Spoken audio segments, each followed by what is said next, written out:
When struggling artist Victoria Sterling accidentally spills coffee on Billionaire CEO Damian Blackwood, she never imagines it will lead to a fake engagement worth $2 million. But what starts as a business arrangement to fool his grandmother quickly becomes something far more dangerous and real. Hello, beautiful souls. Tonight's story will take you on a journey where hearts are tested and destinies collide. The journey starts now. The morning sun painted Manhattan's glass towers in shades of amber and gold as Victoria. Three steaming coffee cups balanced precariously in her grip. Her grandmother's hospital bracelet caught the light on her wrist, a constant reminder of why she couldn't afford to be late, why every dollar mattered, why she'd taken this brutal delivery route through the corporate district. October wind whipped her dark hair across her face as she navigated the maze of suits and smartphones. The vintage coat she'd found at a thrift store fluttered behind her like broken wings. She was already 10 minutes behind schedule, but these specialty orders paid triple her usual tips. Triple meant her grandmother's next treatment. Triple meant keeping their tiny apartment another month. Her phone buzzed. Luna's text made her stomach drop. Rent due tomorrow. Do you have your half? Victoria was still $300 short. At exactly 8:15 a.m., Damian Blackwood emerged from his black Bentley with the precision of a Swiss timepiece. His charcoal suit was immaculate. His platinum watch caught the sunlight like a blade, and his steel-gray eyes surveyed the bustling street with the detachment of a predator studying prey. At 34, he commanded a tech empire worth billions, but warmth was a luxury he'd abandoned long ago. Sir, Tokyo investors at 9. Board meeting moved to 10:30. Thomas. His assistant rattled off while struggling to match Damian's purposeful stride. Damian nodded, his mind already calculating the day's strategic moves. Life was chess. Emotions were weaknesses. Trust was a luxury that had cost him everything once before. Neither of them saw it coming. Victoria, checking her phone while rushing toward Blackwood Industries' revolving doors, slammed directly into Damian's chest with enough force to send all three coffee cups flying in a perfect arc through the morning air. Hot liquid rained down on them both, soaking his expensive suit and splashing across her shocked face. "Oh my God!" Victoria gasped, watching coffee drip from his perfectly styled hair. "I am so sorry." Damian stood frozen, coffee still streaming down his chin, staring at this small tornado of a woman who had just destroyed his morning routine. She was beautiful in a wild, uncontrolled way that both fascinated and irritated him. Her green eyes were wide with panic, her lips parted in horror. "Do you have any idea how much this suit costs?" His voice was deadly quiet, each word carved from ice. Victoria felt her cheeks burn. "Do you have any idea how much those coffees cost me?" "That was my rent money." "Your rent money?" Damian raised an eyebrow, his tone dripping with disdain. How much could coffee possibly cost? "Those were specialty orders for your building's executives. $90 worth of coffee that I now have to pay for out of my own pocket?" Victoria's voice rose with each word, months of financial stress and exhaustion finally finding a target. This arrogant man in his perfect suit was everything wrong with her world. But Damian wasn't listening to her words. He was studying the fire in her eyes, the way she stood there soaked and furious, glaring at him with a fierce pride that most people lost when they needed something. Most people cowered when he used that tone. This woman was fighting back. "What's your name?" he asked suddenly. Victoria blinked. "Victoria Sterling." "Why?" Damian stepped closer, and despite her anger, she caught the scent of expensive cologne mixed with coffee. Something fluttered in her stomach as she noticed the sharp line of his jaw, the way his gray eyes seemed to see straight through her defenses. "Miss Sterling, you've just cost me a very important morning. The least you can do is let me buy you coffee while I explain how you're going to make this up to me." "Make it up to you?" Victoria's voice pitched higher. "I said I was sorry. It was an accident." "Thomas, reschedule my morning," Damian commanded, his eyes never leaving Victoria's face. "Miss Sterling and I have business to discuss." 20 minutes later, Victoria sat across from him in a small cafe, both cleaned up as much as possible. She wore a borrowed Blackwood Industries sweatshirt, and he'd removed his ruined jacket, revealing a white shirt that clung to his broad shoulders in a way that made her inexplicably nervous. "You're an artist," he observed, noting the paint stains on her fingers. "Among other things, not everyone has the luxury of doing just one job." His analytical gaze made her feel exposed, dissected. "You live with a roommate. Someone close to you has been hospitalized recently. And despite financial constraints, you maintain your appearance out of personal pride." Victoria's hand went instinctively to the hospital bracelet. "Are you some kind of detective?" "I'm a businessman. Reading people is survival." He leaned back, studying her with those penetrating gray eyes. "Tell me about your grandmother." The unexpected gentleness in his voice caught her off guard. "Why do you care?" "Because I'm about to make you an offer that could solve all your financial problems. And I need to understand what motivates you." Victoria's heart hammered against her ribs. "What kind of offer?" Damian was quiet for a long moment, his elegant fingers drumming against the table. When he finally spoke, his voice carried a vulnerability that seemed to surprise even him. "I need a fiancé, Victoria. Someone believable. Someone real." His gray eyes locked onto hers. "Someone desperate enough to sign a contract and convincing enough to fool my grandmother into believing I'm capable of love." The cafe seemed to spin around her. "You want me to pretend to be engaged to you? For 6 months? You'll move into my penthouse, accompany me to social events, and convince Eleanor Blackwood that her cold-hearted grandson has finally found someone to melt the ice around his heart." His voice was matter-of-fact, as if discussing a merger. "In return, I'll pay you $2 million. Victoria felt the world tilt on its axis. $2 million. Her grandmother's treatments, her student loans, a real life, finally within reach. But the price was pretending to love a man who clearly believed love was just another business transaction. "Why me?" she whispered. "Because you're real?" he said simply. "Every woman in my world has an agenda. You spilled coffee on me and then had the audacity to yell at me in public. You're either completely authentic or the best actress I've ever met. And what exactly would this fake engagement involve?"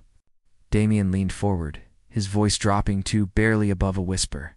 "We'd need to be convincing, Victoria. That means holding hands, occasional kisses for show, sharing a bed, acting like two people desperately in love." The thought of kissing Damian Blackwood sent heat racing through her veins.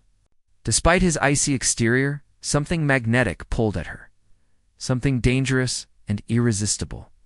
"I need time to think. You have until 9 a.m. tomorrow." He stood, pulling out a business card. "If you decide yes, be at my office. If not, forget this conversation ever happened." That night, Victoria sat on her fire escape, staring at his business card while Luna paced behind her. $2 million, Vic? Do you know what you could do with that?" "I know, but it means lying for 6 months. Living with a stranger.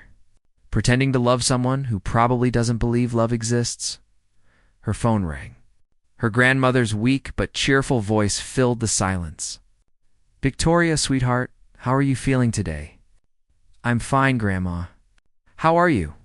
"Oh, you know me. Too stubborn to stay down. I got the latest hospital bill today, but don't you worry about it, darling. We'll figure something out." After hanging up, Victoria stared out at the city lights. Somewhere out there, Damian Blackwood was in his penthouse. It's probably assuming she'd say yes because she needed the money. He wasn't wrong. But as she fell asleep that night, Victoria wasn't thinking about the money. She was remembering the moment in the cafe when his cold mask had slipped, revealing something lonely and vulnerable in those gray eyes. Maybe Eleanor Blackwood was right. Maybe her grandson did need someone to melt the ice around his heart. The question was whether Victoria was brave enough to risk getting burned in the process. The next morning, she stood outside Blackwood Industries at exactly 8:59 a.m.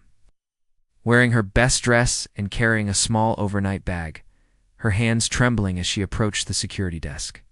Victoria Sterling to see Damian Blackwood. The elevator to Damian's office felt like ascending into a different world. Victoria's reflection stared back at her from the polished steel doors, and she barely recognized the woman looking back. Her best dress suddenly felt shabby, her carefully applied makeup insufficient armor for what lay ahead. The doors opened to reveal a reception area that screamed power and money. Floor-to-ceiling windows offered a commanding view of Manhattan, and every surface gleamed with the kind of perfection that only unlimited resources could buy. Miss Sterling, Thomas, appeared beside her like a well-dressed ghost. "Mr. Blackwood is waiting." Damian's office was even more intimidating. He stood silhouetted against the massive windows, his back to her, hands clasped behind him like a general surveying a battlefield. When he turned, his gray eyes assessed her with the same calculating precision she remembered from yesterday. "You came? I came." Victoria lifted her chin, refusing to be intimidated by the opulence surrounding her. "But I haven't agreed to anything yet." A ghost of a smile played at the corners of his mouth. "Smart. Never commit without reading the fine print." He gestured to a leather chair across from his desk, where a thick legal document waited. Victoria sat, hyper-aware of how the morning light streaming through the windows seemed to create a halo around his dark hair, while casting his face in shadow. "Before you read that," Damian said, settling into his chair with predatory grace, "let me tell you about my grandmother." Victoria waited, watching the way his jaw tightened when he spoke about family. "Eleanor Blackwood built half of this city before women were welcome in boardrooms. She's brilliant, ruthless, and unfortunately, determined to see me settled before she dies." His fingers drummed against the desk. "She believes I've become too isolated, too cold. Her exact words were that I need someone to remind me how to feel. And you think that's me? I think you're the only woman who's ever looked at me and seen a problem to be solved rather than a prize to be won." Damian leaned forward. "Every other woman in my social circle wants something from me. Money, status, connections. You just want me to get out of your way so you can save your grandmother." The observation stung because it was true. "So what makes you think I can convince her we're in love?" "Because when you're angry, you're incandescent. When you're determined, you're unstoppable. And when you care about something, it shows in every line of your body." His voice dropped lower.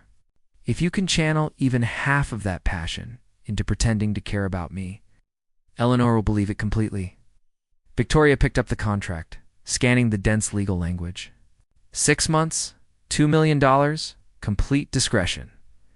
She looked up. "What happens if one of us wants out early?" "There's a clause for that." Page 12. She flipped through the pages, finding the section in question. The penalties were severe.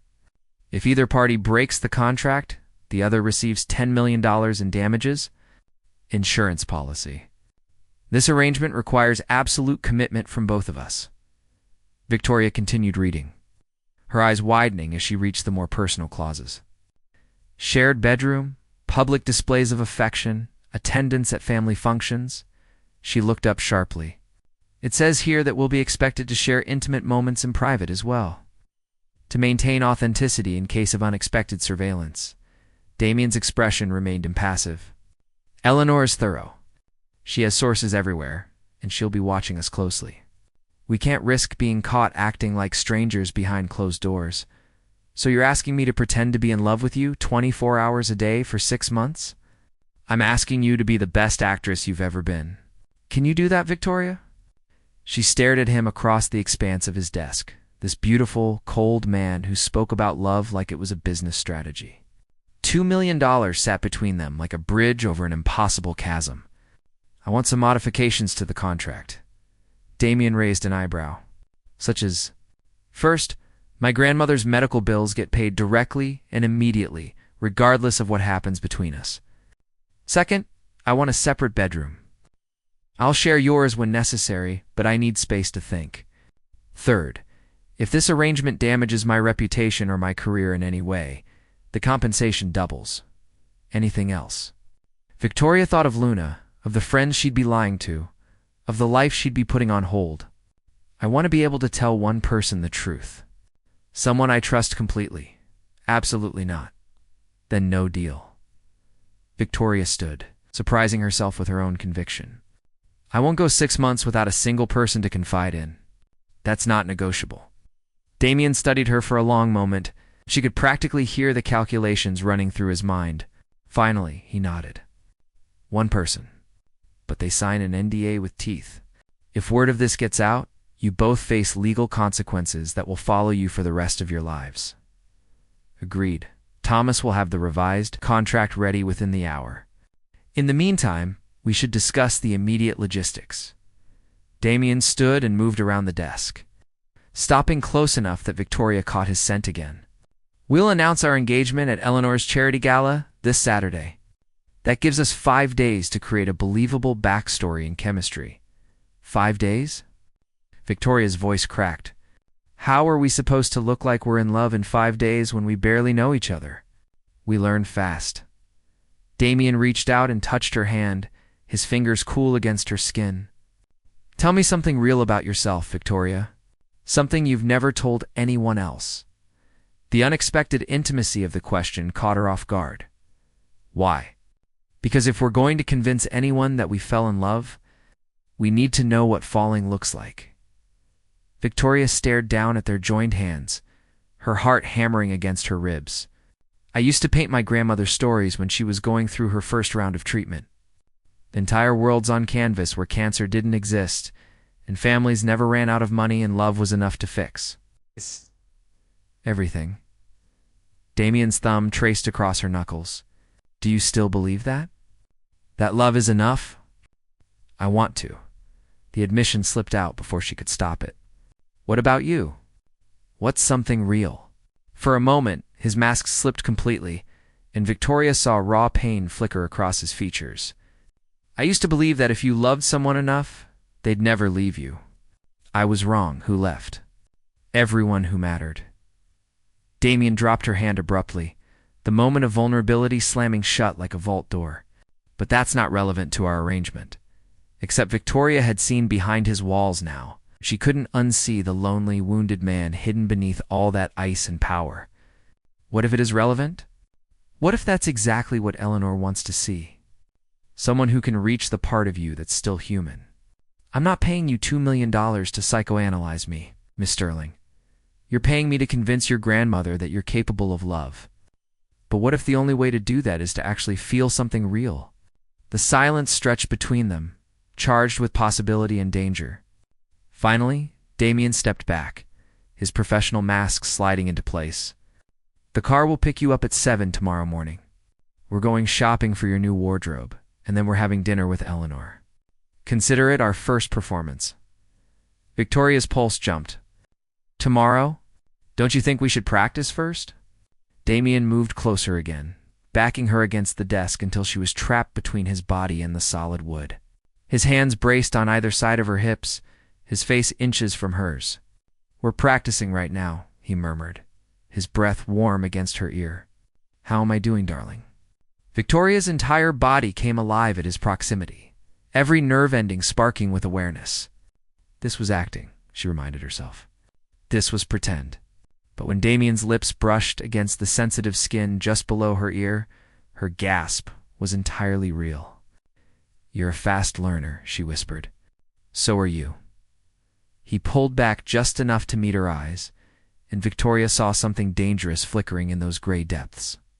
This might be easier than I thought, but as Victoria signed the contract an hour later, her hands still trembling from their encounter, she wondered if Damian was right. Because the way her heart had responded to his touch didn't feel like acting at all. It felt like the beginning of something that could destroy them both. The black town car arrived at exactly 7 a.m. And Victoria felt like Cinderella in reverse as she slid into the leather interior. Damian looked devastatingly handsome in a charcoal wool coat, his dark hair catching the morning light as he scrolled through his phone with practiced indifference. Good morning, fiancé, he said without looking up. Good morning, fake boyfriend. Victoria adjusted her thrift store coat, suddenly hyper-aware of the vast gulf between their worlds. Where exactly are we shopping? Fifth Avenue. Bergdorf's? Saks? Wherever it takes to make you look like someone I'd actually date? The casual cruelty of the comment hit her like a slap. Wow. Good thing this is just pretend, 'cause your bedside manner needs work. Damian finally looked up, Something flickered across his features that might have been regret. I didn't mean it like that. How did you mean it? I meant that you're beautiful exactly as you are. But Eleanor will expect a certain ... presentation. She's old-fashioned about these things. The unexpected compliment caught Victoria off guard. You think I'm beautiful? I think you're dangerous, Damian said quietly, his gray eyes holding hers. Which is exactly what makes this arrangement so risky. Before Victoria could process that statement, the car pulled up to Bergdorf Goodman. A well-dressed woman was waiting for them on the sidewalk, and Victoria realized that Damian had planned this shopping expedition with military precision. Miss Sterling, I'm Catherine, the woman said with a warm smile. Mr. Blackwood has asked me to help you find everything you need for the coming months. The next 4 hours were a whirlwind of silk and cashmere, designer heels and diamond jewelry. Victoria tried on clothes worth more than her yearly salary, while Damian sat in a leather chair, offering opinions with the detachment of an art critic. Too conservative, he said, when she emerged in a navy dress that seemed perfectly elegant to her. Too obvious was his verdict on a red cocktail dress that made her feel like a movie star. Perfect, he breathed, when she stepped out in a midnight blue gown that seemed to flow like liquid starlight around her curves. Victoria caught sight of herself in the three-way mirror and gasped. The woman staring back at her was sophisticated, stunning, every inch the kind of person who belonged on Damian's arm. But she also looked like a stranger. I don't recognize myself, she admitted. Damian stood and moved behind her, his hands settling on her shoulders as he met her eyes in the mirror. You look like the woman I fell in love with.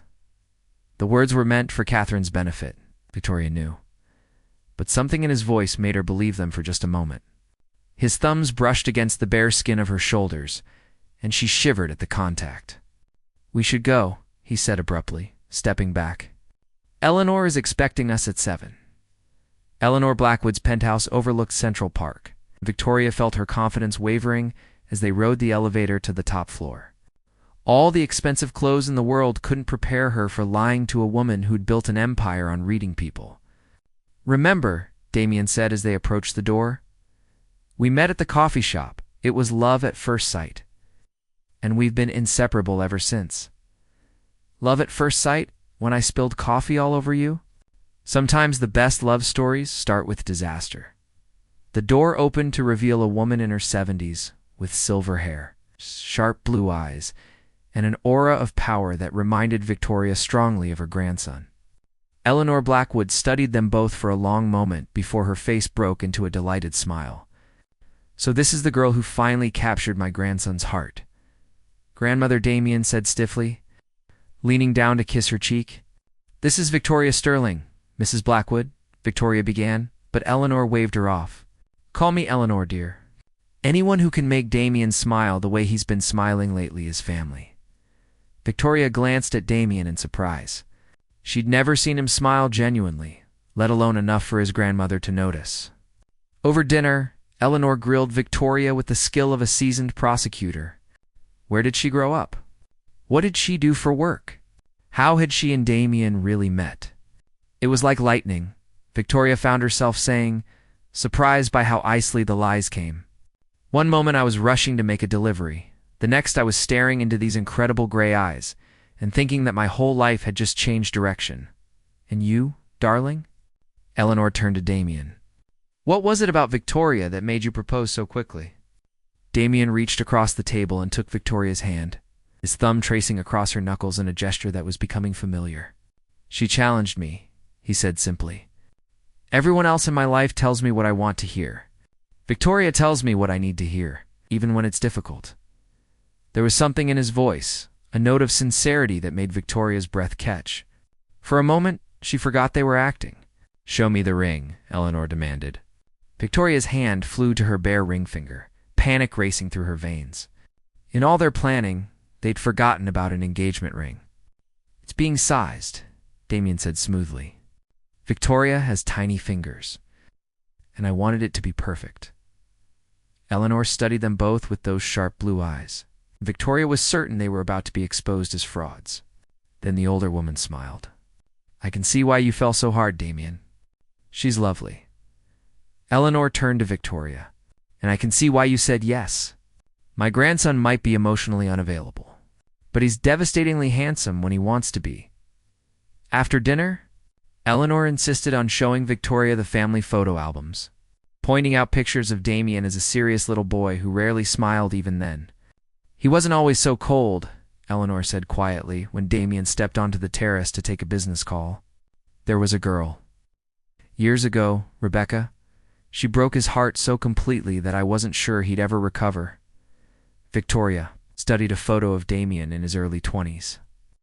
His arm around a beautiful blonde woman who gazed at him with obvious adoration. What happened?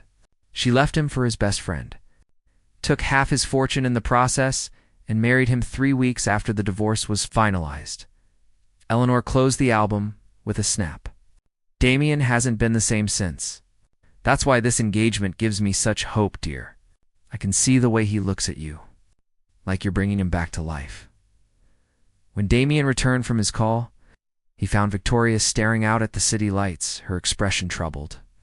"Everything all right?" he asked. "Your grandmother told me about Rebecca." Damian's entire body went rigid. "That's not relevant to our arrangement, isn't it? She thinks you're falling in love again. She thinks I'm healing your broken heart." Victoria turned to face him. "What happens when she realizes this is all fake? That you're still just as closed off as you were before?" "That won't be a problem," Damian said coldly, "because in 6 months, you'll break up with me. Eleanor will be disappointed, but she'll have seen that I'm capable of love. The inheritance will be secure. You want me to break your heart? Publicly? I want you to do your job." The casual dismissal stung more than it should have. "And what if I don't want to be the villain in your story?" "Then you shouldn't have agreed to be in it." They drove back to his penthouse in tense silence. Victoria stared out the window at the glittering city, trying to reconcile the man who'd touched her so tenderly at dinner with the one sitting beside her now. It's cold and unreachable. Damian's penthouse was a study in masculine elegance. All clean lines and expensive art. He showed her to the guest bedroom he'd had prepared. A beautiful space that felt more like a luxury hotel than a home. "There's a connecting door to the master suite," he said, his hand on the doorknob. "For appearances, when the staff is around." "Damian," Victoria called as he started to leave. "At dinner tonight, when you were talking about why you fell in love with me, ... Was any of that real?" He paused in the doorway, his back to her. For a long moment, she thought he might actually answer honestly. "Good night, Victoria," he said instead, and closed the door between them. But Victoria had seen his reflection in the dark window across the room. She'd seen the longing in his eyes before he'd hidden it away again. And she was beginning to realize that the most dangerous part of this arrangement wasn't pretending to love Damian Blackwood. It was the possibility that she might not have to pretend at all. 3 weeks into their arrangement, Victoria had almost convinced herself that this could work. She and Damian had fallen into a rhythm of public affection and private distance that felt sustainable, even comfortable. They attended charity galas and business dinners, played the perfect couple for Eleanor's benefit, and maintained carefully polite boundaries in the penthouse, almost comfortable.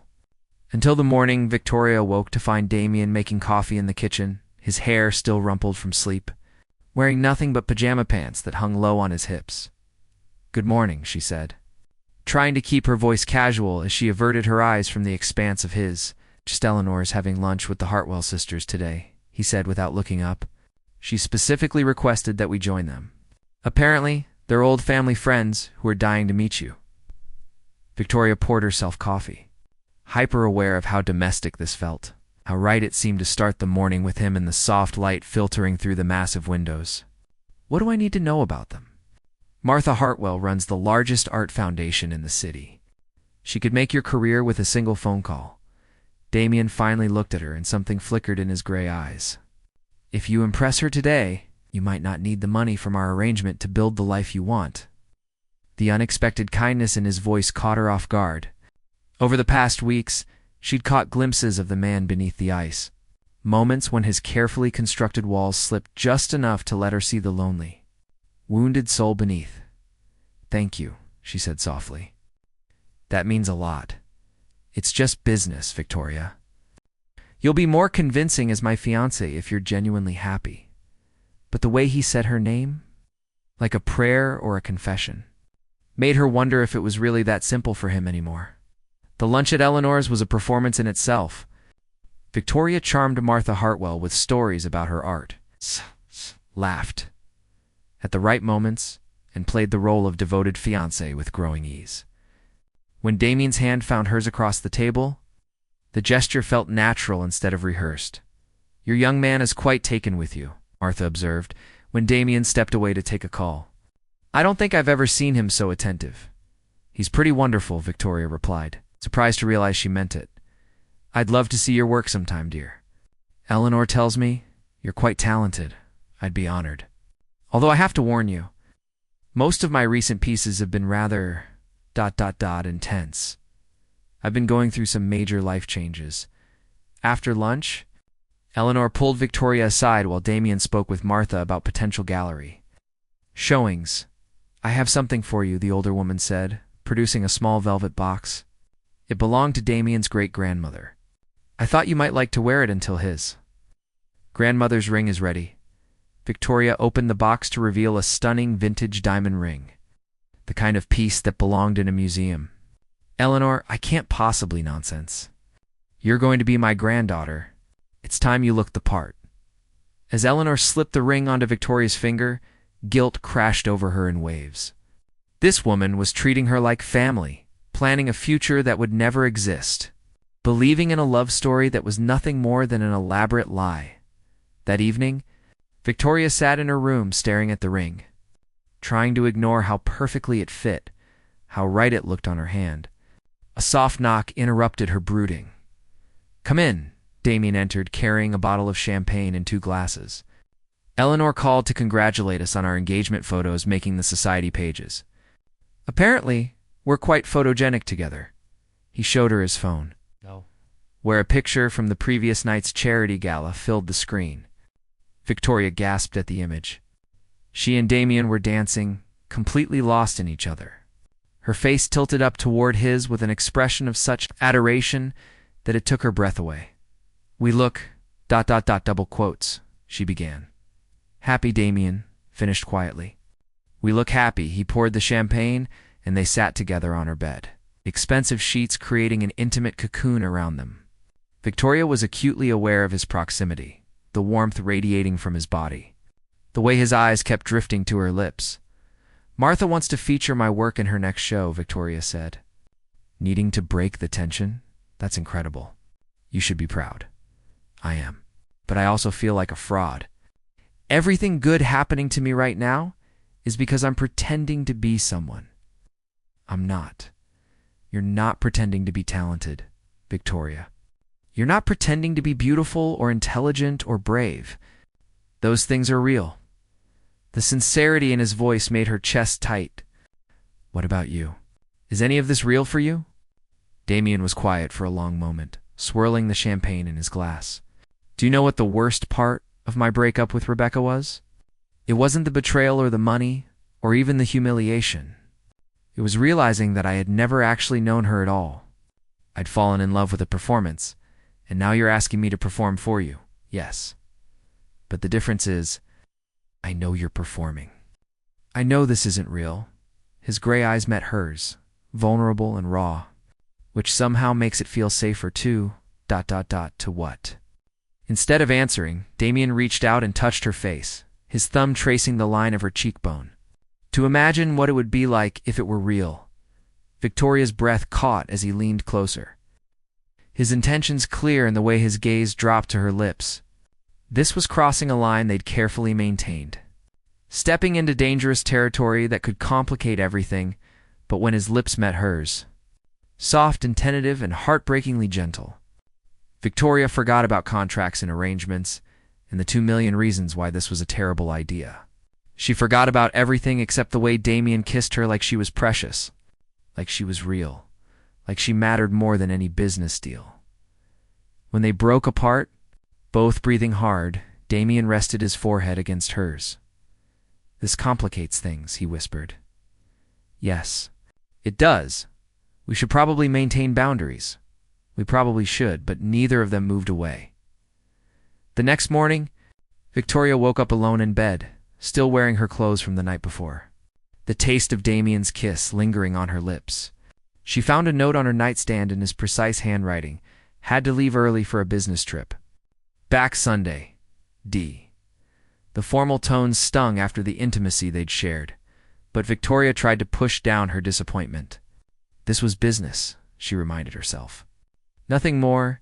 She spent the weekend with Luna, carefully avoiding questions about her new life while helping her friend pack for a job. Interview in Chicago? You seem different, Luna observed as they folded clothes. Happier. This fake engagement thing is working out better than I expected. It's complicated, Victoria admitted. The good kind of complicated, or the run-for-your-life kind. Before Victoria could answer, her phone rang.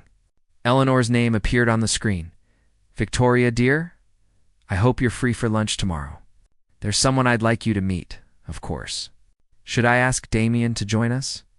Oh no, this is just for us girls. I'll send a car at noon, the next morning. Victoria arrived at Eleanor's penthouse to find the older woman waiting with a stunning blonde woman who looked vaguely familiar. Victoria, I'd like you to meet Rebecca Morrison.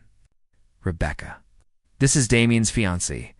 The blood drained from Victoria's face as she recognized the woman from the photo albums. Rebecca, Damian's ex-wife, the woman who had broken his heart so completely that he'd never recovered. It's lovely to meet you, Rebecca said with a smile that didn't reach her eyes. I've heard so much about you. Over lunch? Rebecca regaled them with stories about her new life. Her successful art gallery, her recent divorce from Damian's former best friend. She was charming, sophisticated, and obviously still beautiful enough to turn heads. I have to say, Rebecca, commented as they finished dessert, I'm surprised Damian moved on so quickly. When we divorced, he swore he'd never trust anyone again. People change, Victoria said carefully. Do they? Rebecca's smile turned sharp. Or do they just get better at hiding their damage? After Rebecca left, Eleanor seemed unusually quiet. Finally, she spoke. I probably shouldn't have invited her, but I wanted to see how you'd react. Rebecca has a way of bringing out people's insecurities. I'm not insecure about Damian's past, Victoria lied. Good, because that woman nearly destroyed my grandson. I'd hate to see her do it again that evening. Victoria was painting in the art studio Damian had set up for her in the penthouse when she heard the front door open. Her heart jumped at the sound of his voice, but when he appeared in the doorway, his expression was cold and distant. How was your trip? She asked, trying to sound casual. Productive. Eleanor mentioned you had lunch with her and Rebecca today. Something in his tone made Victoria set down her brush. She did. I didn't know Rebecca was going to be there. What did she tell you? Nothing really. Just small talk. Victoria searched his face, trying to read his mood. Why? What aren't you telling me? Damian was quiet for a long moment, and when he spoke, his voice was deadly calm. Rebecca called me this afternoon. She knows Victoria knows what? About our arrangement. She knows this engagement is fake. Victoria's world tilted on its axis. That's impossible. How could she know? Because someone told her.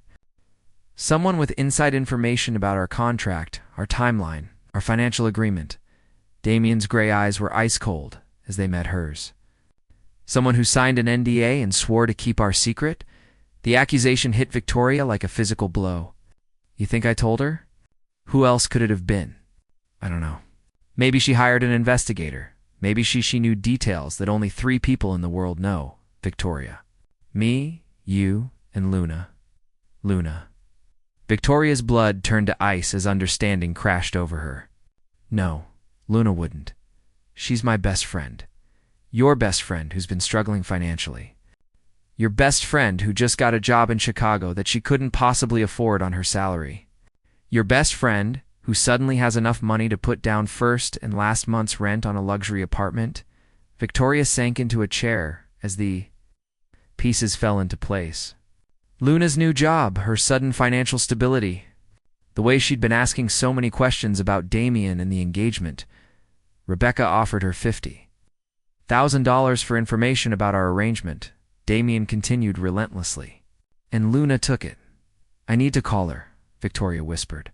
Don't bother. I already had my lawyers contact her. She's not denying it. The betrayal cut deeper than any pain Victoria had ever experienced. Luna, her closest friend, the only person she'd trusted with the truth, had sold her out for money. What happens now? Victoria asked, her voice barely audible. Now Rebecca has leverage. She can expose us at any time. Which means Eleanor will learn the truth, and my inheritance disappears.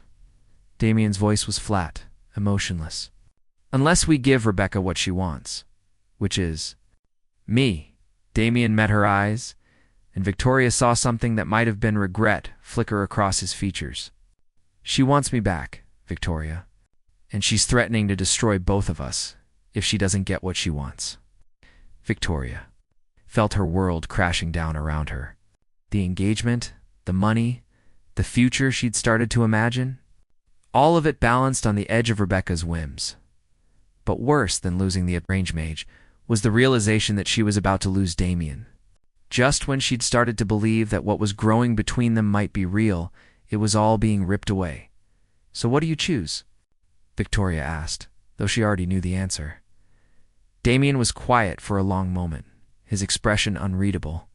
When he finally spoke, his voice was the coldest she'd ever heard it. I choose survival, Victoria. I always do.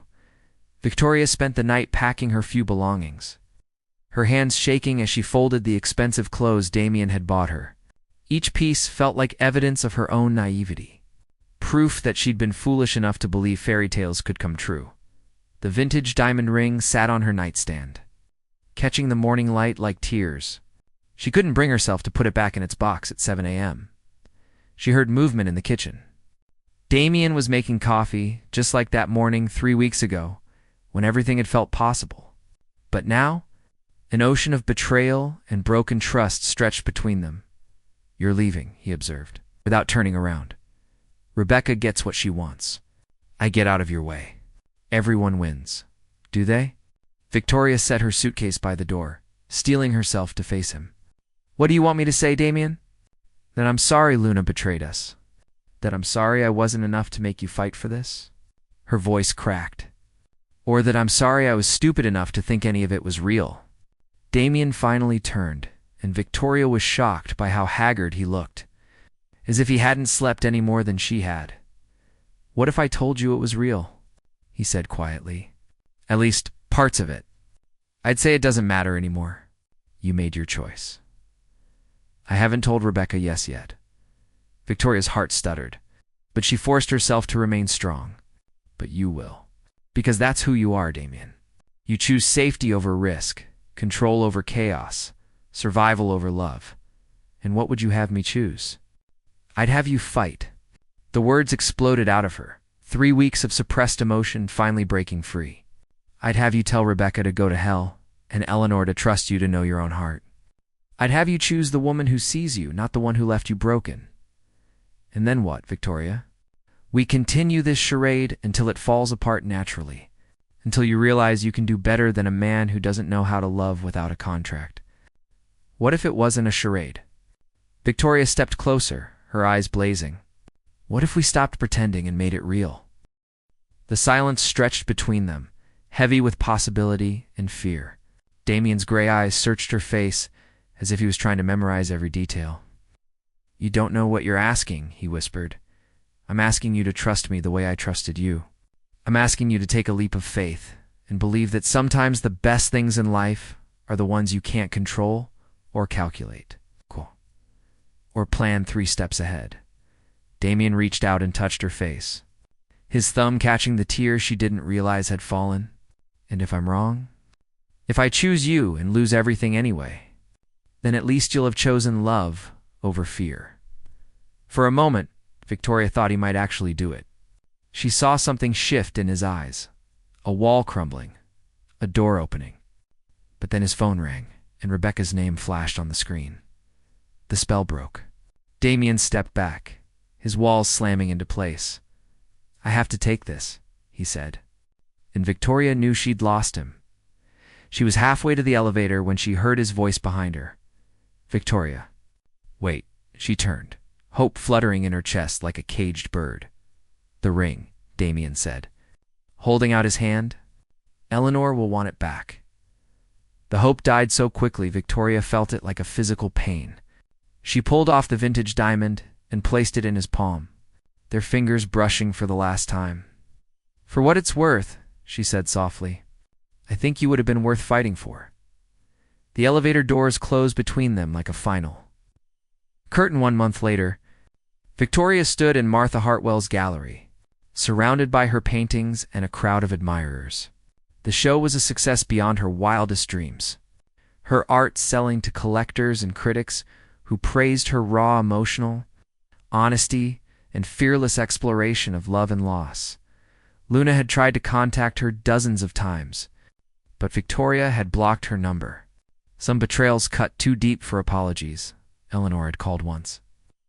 Heartbroken and confused by the sudden end of the engagement, Victoria had told her that sometimes love wasn't enough, that sometimes two people could care about each other and still be wrong for each other. It was the only truth she could offer. She hadn't seen or heard from Damian, though the society pages had been full of speculation about his reconciliation with Rebecca Morrison. Victoria forced herself not to look for the articles, but the headlines caught her eye anyway. "Billionaire's second chance at love? The engagement that almost was? Congratulations," a familiar voice said behind her. Victoria turned to find Damian standing there, impeccably dressed as always, but somehow different. Softer around the edges, more human. "Thank you," she managed. "What are you doing here?" "Martha invited me. She thought I should see what my investment in your wardrobe had accomplished." Victoria looked around the gallery, at the paintings that had poured out of her in the weeks after their arrangement ended. Raw, honest works that captured every emotion she'd been afraid to feel. "They're beautiful," Damian continued, studying a painting of a man trapped behind glass walls. "Painful, but beautiful. Art should hurt sometimes," Victoria said. "Otherwise, what's the point?" "I broke up with Rebecca," he said suddenly. Victoria's breath caught. "When?" "The day you left. I called her back and told her I wasn't interested in revisiting the past, but your inheritance. Eleanor gave it to me anyway." Apparently, she was more interested in seeing me learn to fight for something I wanted than in seeing me settled. Damian's smile was self-deprecating. She said the fact that I chose to risk everything rather than compromise my integrity was proof enough that I'd grown. Victoria stared at him, hardly daring to believe what she was hearing. "So you fought after all?" "I fought. But I fought for the wrong thing, Victoria. I fought to preserve my pride instead of fighting for you, Damian. I know I'm too late. I know I hurt you, and I know trust doesn't rebuild easily. But I needed you to know that you changed me. That morning when you asked me to choose love over fear, you were right, and I was a coward." Victoria felt tears prick her eyes. "What are you saying?" "I'm saying that I'd like to try again. Not with contracts or arrangements or deadlines, just with truth." Damian stepped closer, his voice dropping to barely above a whisper. "I'm saying that I love you, Victoria Sterling. Really love you. The messy, complicated, terrifying kind of love that can't be planned or controlled. And I'm saying that I fell in love with you somewhere between the coffee shop and the penthouse. And breaking that contract was the hardest thing I've ever done, because it meant losing you." Damian reached out and touched her face, the gesture achingly familiar. "So where does that leave us?" Victoria looked around the gallery one more time, at the art that had been born from heartbreak and hope, at the life she'd built from the ashes of their arrangement. "It leaves us with a choice," she said. "We can let fear keep us apart. Or we can choose to believe that sometimes the best love stories start with disaster." "I choose love," Damian said simply. "I choose you." When he kissed her this time, there were no contracts between them, no arrangements or timelines or escape clauses. There was just the simple, terrifying, beautiful truth that sometimes love really was enough. Even when it started with spilled coffee and broken hearts, even when it required learning to trust again, even when it meant choosing each other every single day, no matter how scary that choice might be. As Victoria lost herself in Damian's kiss, surrounded by art that had been born from their ending. She realized that sometimes the best beginnings came disguised as endings, and sometimes the most beautiful love stories were the ones that required you to rewrite them from the heart. The end.